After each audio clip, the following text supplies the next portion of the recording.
सौरमंडल के सभी ग्रहों में से पृथ्वी एक ऐसा ग्रह है जिस पर जीवन संभव है, जो हमारा आपका घर है, जो वास्तव में एक खूबसूरत जीवन दायनी ग्रह है, जिस पर अरबों सालों से जीवन रूपी पेड़ पौधे व जीव जंतु फलते फूलते आ रहे हैं। वास्तव में पृथ्वी सूर्य से तीसरा ग्रह और बुध, शुक्र, पृथ्वी और मंगल जैसे चार स्थलीय ग्रह में से सबसे बड़ा ग्रह है। पृथ्वी के गठन, स्थान, गति, संरचना, जीवन के अस्तित्व के बारे में अनेकों वैज्ञानिकों ने निरंतर प्रयास किए हैं।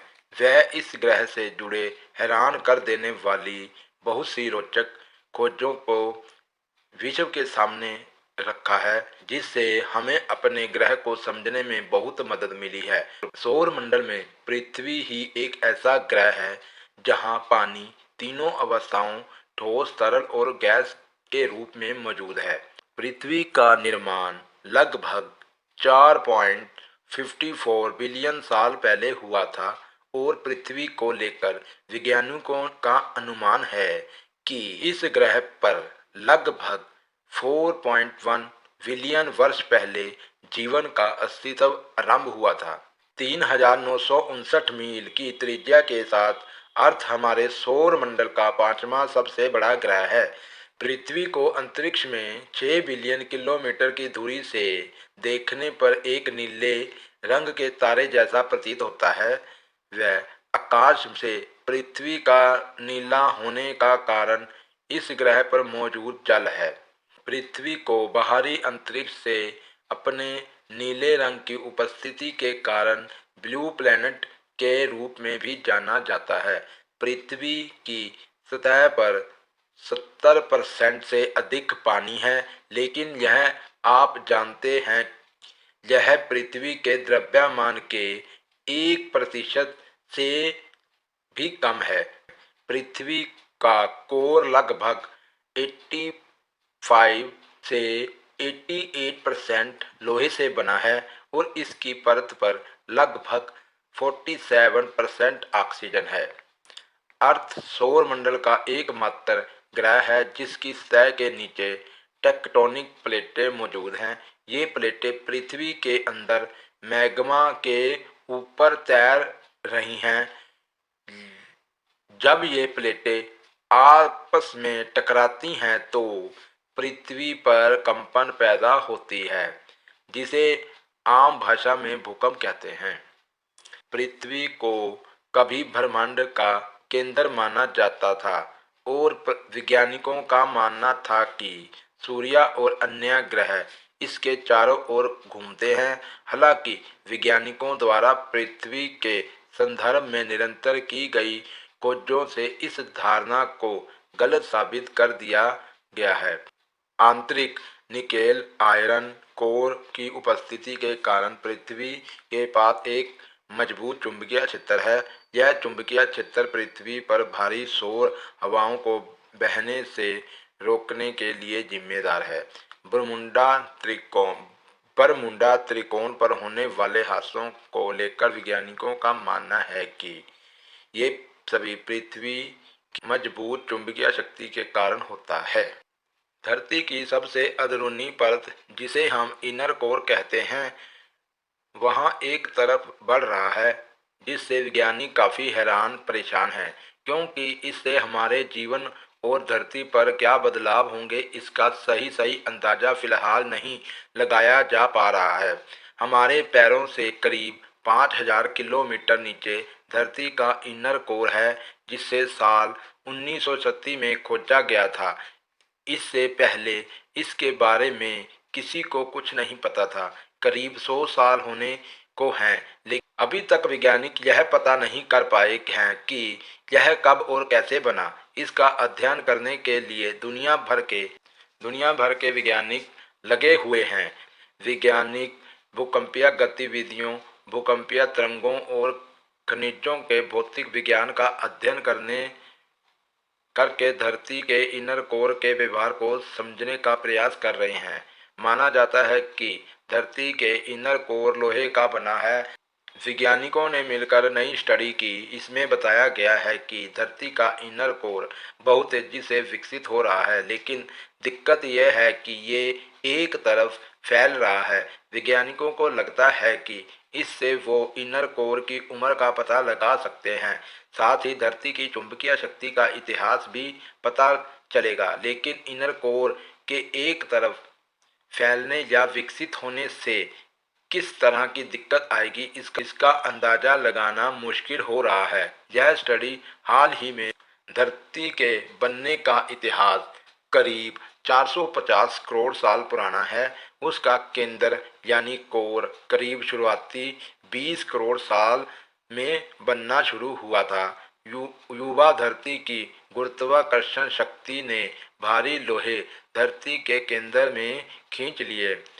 इसके बाद पथरीले और सिलिकेट खनिजों को ऊपर छोड़ दिया ताकि मेटल और क्रिस्टल का निर्माण हो सके। धरती के निर्माण के समय काफ़ी ज़्यादा गर्मी पैदा हुई जो धरती के अंदर समाहित होती चली गई, लेकिन साथ ही चल रहे रेडियो एक्टिव निष्क्रियता की प्रक्रिया ने इस गर्मी को कम करने का काम भी किया। धीरे धीरे हमारी धरती ने यह रूप लेना शुरू किया जैसा कि अभी है। गर्मी कम होने की वजह से धरती के केंद्र से तरल लोहे का आउटर कोर बना। इसी की वजह से धरती का चुंबकीय क्षेत्र बना और काम करता है। जैसे जैसे धरती ठंडी होती चली गई, टेक्टोनिक प्लेटें को ताकत मिलती और उनके जुड़ने और टूटने से धरती पर कई महाद्वीपों का निर्माण हुआ। धीरे धीरे धरती ठंडी होती चली गई, तापमान इतना कम हो गया कि लोहा अपने मेल्टिंग पॉइंट पर आकर टिक गया, उच्च स्तर पर दबाव बर्दाश्त करने लगा।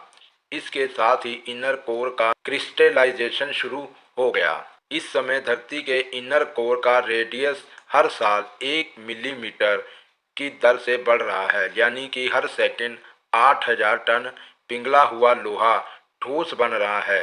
भविष्य में करोड़ों साल बाद धरती का इनर कोर ठोस लोहे में बदल जाएगा। इसके साथ ही खत्म हो जाएगी धरती की चुंबकीय शक्ति। फिर धरती पर क्या होगा? ऐसा माना जा सकता है कि धरती का इनर कोर चारों तरफ से ठोस हो रहा है, लेकिन ऐसा नहीं है। 1990 में भूकंप वैज्ञानिकों ने देखा कि धरती के इनर कोर से टकराने वाली भूकंपीय लहरें या तरंगें एक समान नहीं हैं। इसका मतलब ये है कि धरती के इनर कोर के आकार में कहीं कोई असमानता है या फिर एक तरफ बदलाव हो रहा है, जिससे आज ये कहा जा रहा है कि यह एक तरफ तेजी से बढ़ रहा है।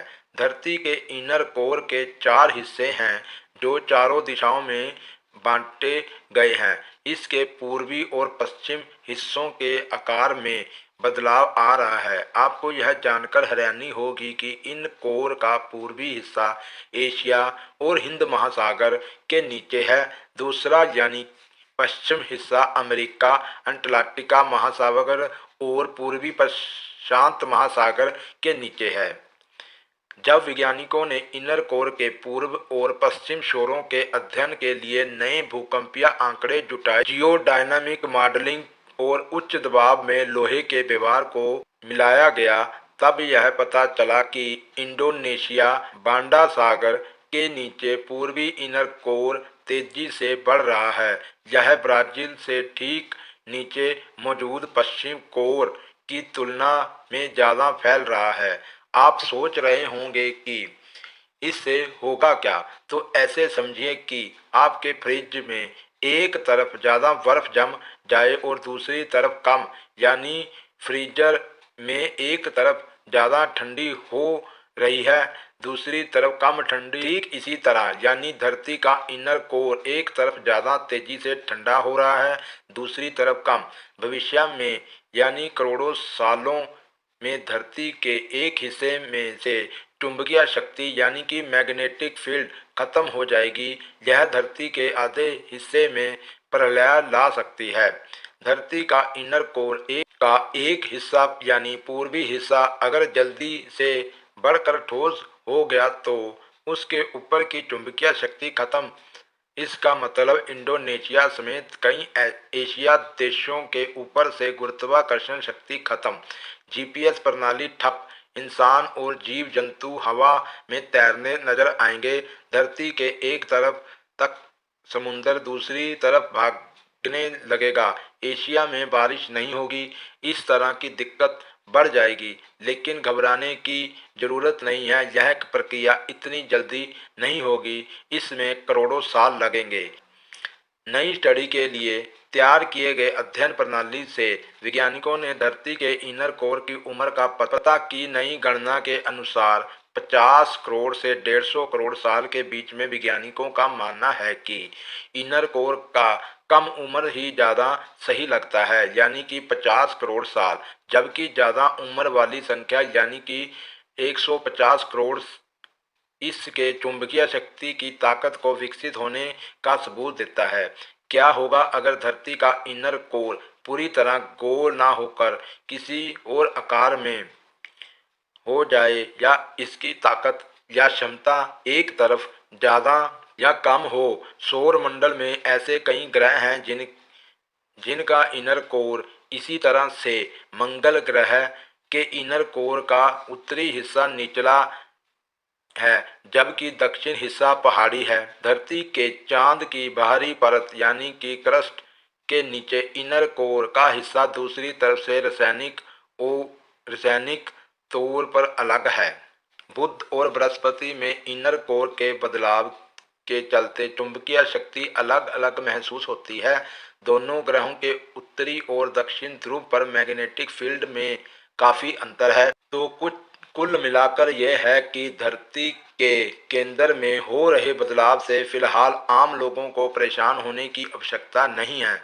वैज्ञानिक लगातार अध्ययन कर रहे हैं। अनुमान है कि भविष्य में भी ऐसी कोई दिक्कत नहीं आएगी जिससे बड़ी तबाही हो। यह जानकारी आपको कैसी लगी? अगर ये जानकारी आपको अच्छी लगी तो इस वीडियो को शेयर, लाइक और कमेंट जरूर करना, और मेरे चैनल को सब्सक्राइब जरूर करना, क्योंकि मैं नॉलेज से रिलेटेड वीडियो इस चैनल पर डालता रहता हूँ। वीडियो देखने के लिए धन्यवाद। Thank you.